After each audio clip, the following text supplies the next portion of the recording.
The Book of Esther. Chapter 6 verse 1 to 14.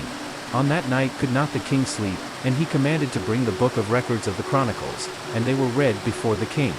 And it was found written, that Mordecai had told of Bigthana and Teresh, two of the king's chamberlains, the keepers of the door, who sought to lay hand on the king Ahasuerus.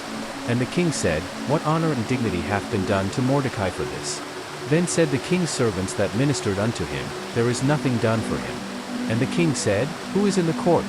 Now Haman was come into the outward court of the king's house, to speak unto the king to hang Mordecai on the gallows that he had prepared for him. And the king's servants said unto him, Behold, Haman standeth in the court. And the king said, Let him come in.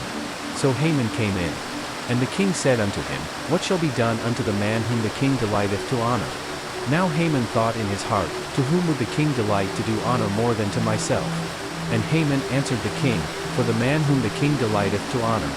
Let the royal apparel be brought which the king useth to wear, and the horse that the king rideth upon, and the crown royal which is set upon his head.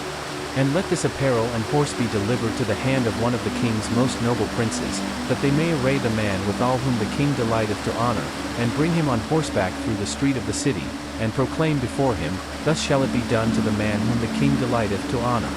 Then the king said to Haman, Make haste, and take the apparel and the horse, as thou hast said, and do even so to Mordecai the Jew, that sitteth at the king's gate.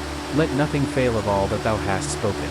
Then took Haman the apparel and the horse, and arrayed Mordecai, and brought him on horseback through the street of the city, and proclaimed before him, Thus shall it be done unto the man whom the king delighteth to honor.